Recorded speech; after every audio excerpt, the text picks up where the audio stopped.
Bom dia, boa tarde, boa noite.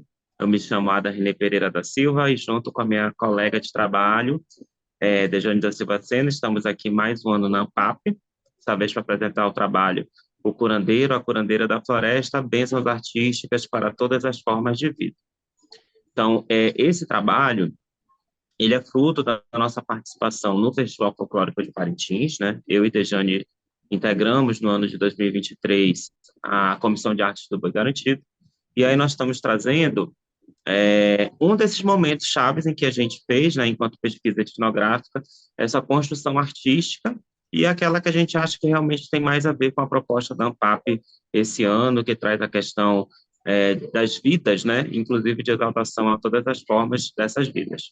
Então, como eu falei para vocês, a gente parte desse viés artístico considerando, né, essa região amazônica como uma região que ela é diversa, para além daquela ideia do vazio demográfico, né, da fauna e da flora, a gente quer falar o contrário disso, né, sair desse estereótipo da Amazônia, falar dessa Amazônia que é diversa, que tem vários tipos humanos, né, incluindo o que a gente chama de caboclo, que é uma categoria que foi ressignificada, né, digamos assim, antes era muito vista como algo depreciativo, e hoje a gente tem as pessoas, né, se apropriando desse termo em outro sentido. Então, partindo dessa questão de uma miscigenação que foi forçada, né, de um processo que foi extremamente violento de colonização, com a chegada de negros escravizados, né, com a presença de indígenas que também foram escravizados e que formaram esse tipo humano, que é um tipo humano específico. Então, a nossa ideia é de uma pesquisa etnográfica, dessa primeira noite do Festival Folclórico de Parintins, em que a gente participou, né, nós autores, enquanto membros dessa comissão de arte, e o objetivo do trabalho é justamente visibilizar esses conhecimentos de sujeitos sociais produtores de saberes relevantes em regiões cuja medicina oficial sequer sonha em chegar, né? Então, esse curandeiro, essa curandeira da floresta, ocupa esse lugar de cura que muitas das vezes nem tem como ser realizado nesses moldes tradicionais, né? Então, são esses conhecimentos milenares, ancestrais, herdados, que levam, então, a gente reconhecer e valorizar artisticamente esse tipo humano. Essa primeira parte, então, que a gente dividiu, né? Essas sessões que a gente dividiu, tem a ver também no como a gente pensa, no como a gente acredita essa arte, né? Então, essas artes populares em tons decoloniais e que tem a ver com esse combate ao racismo estrutural.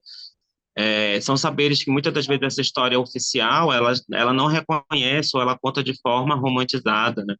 Esquecendo de que isso tudo foi um processo de escravidão, de genocídio, mas que também gerou muita resistência, inclusive nessa questão das fés, né? Então, essa subversão da fé católica, gerando outras formas de produzir conhecimentos, em que, no que aparentemente parecia ali um culto aos santos, na verdade se tinha essa louvação das divindades, das cantarias, das inquices, né? Em meio a esses batuques no meio da floresta. Nesse primeiro ponto, da nossa divisão, que a gente pensou então em esquematizar para ficar compreensível para o público que assiste, a gente começa então falando um pouco do que são esses encantados, né, que tem a ver com essa fé e com essa diversidade, e como os encantados eles têm muito a ver, essa figura sagrada, com esses conhecimentos que são indígenas, negros, de caboclos aqui da região, a gente começa tomando esse cuidado para não reproduzir a ideologia da mestiçagem, porque como bem adverte o Kabengele Munanga, esse ideal da mestiçagem, da miscigenação, serviu a um propósito de embranquecimento também de roubo dessas identidades, principalmente negras. Então, na verdade, o que aconteceu foi um processo resistente em que esses encantados, por meio, né, desse cruzamento de saberes africanos, indígenas, de caboclos e caboclas, surgiram, né, como uma resultante desses aliançamentos. Que a gente vai ver aqui nas casas de culto, nos tambores de Minas, nos tericôs, tabas, ocaras, terreiros, e nesses sujeitos, né, protagonistas, como benzedeiras, herbeiras e outras pessoas que trabalham com cura. Ou seja, né, a gente está falando de Amazônias, no plural, inclusive reconhecendo, por exemplo, que aqui vive, né, o terreiro do Seringal Mirim com aproximadamente 115 anos de existência. E aí a gente entra, então, em como a gente fez essa construção artística desse processo. E para isso eu vou passar a palavra, então, para a colega, né, para a Dejane Sena, que vai dar mais ênfase nesse processo de criação dentro do Boi Bumbá Garantido. Estamos desde em cena, sou artista visual, sou figurinista do Boi Garantido, membro da Comissão de Artes. e sou mestre de culturas populares. Como o colega falou, né, o Garantido trouxe a figura típica, o curandeiro da floresta, e eu vou falar do processo criativo e artístico da concepção da alegoria, que o colega também participou.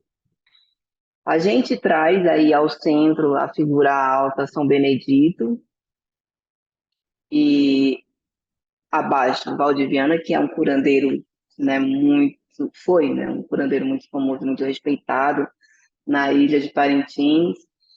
Do lado direito, uma curandeira, uma benzedeira, representando todas as benzedeiras da ilha, ali todas as parteiras, enfim, né, todas as mulheres que fazem esse tipo de trabalho, que inclusive hoje já é reconhecido pelo Ministério do Trabalho, né, ali na região do Baixo e Médio Amazonas, e a figura do índio pesquisando ervas medicinais ali no microscópio, que hoje, inclusive, eles próprios já podem, né, devido à política de cotas, já ingressaram na universidade, e a medicina indígena dos povos originários também já é bem reconhecida. Nós temos um hospital aqui em Manaus só para essas ervas, para esses tratamentos em parceria, né, com o tratamento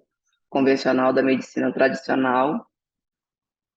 E a gente buscou trazer nessa alegoria todas as ervas que são cantadas na toada. Essa figura, a criação dessa alegoria, ela foi muito especial para mim, porque a minha avó, ela era uma benzedeira, curandeira, rezadeira, parteira, e eu aprendi com ela desde a infância, desde os 4, 5 anos, as ervas para melhorar da gripe, dor de cabeça, anemia. Nós trouxemos também o açaí, representando, né, o caboclo curador, e trouxemos Demerson Dálvaro, que ficou conhecido nacionalmente como o Exu da Grande Rio, e achamos que só trazer ali a figura de São Benedito iria ocultar um pouco, né, a figura de Ossan, que é o caboclo curador. Muitas pessoas no Baixo e Médio Amazonas, né, acreditam na força dos encantados, na força desses caboclos.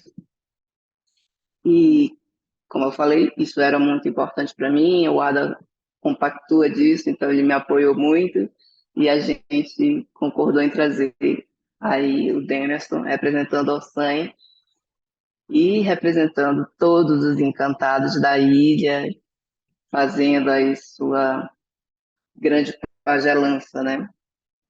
O objetivo desse artigo foi trazer a figura do caboclo curandeiro, né, em perspectivas artísticas, no Festival de Parintins, e pensar aí as artes em tons decoloniais e antirracistas, até essa figura do Demerson como Ossanha. A gente enfrentou ali um pouco de resistência, né? E a gente sabe que tem muito racismo religioso nisso. E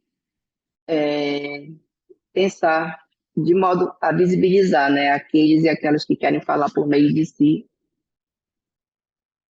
A gente entende a importância de incorporar a produção de conhecimento de pessoas que se confundem enquanto actantes e membros do povo que vive a festa, especialmente Parintins, cidade que luta ali para manter as suas formas de entender o mundo, de resistência, inclusive contra a indústria cultural.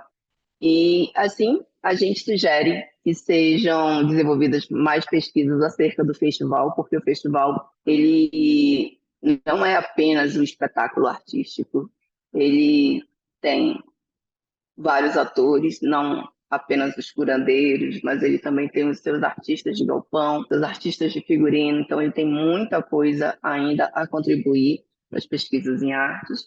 E essas foram as nossas referências. Muito obrigada, um bom dia, boa tarde, boa Noite.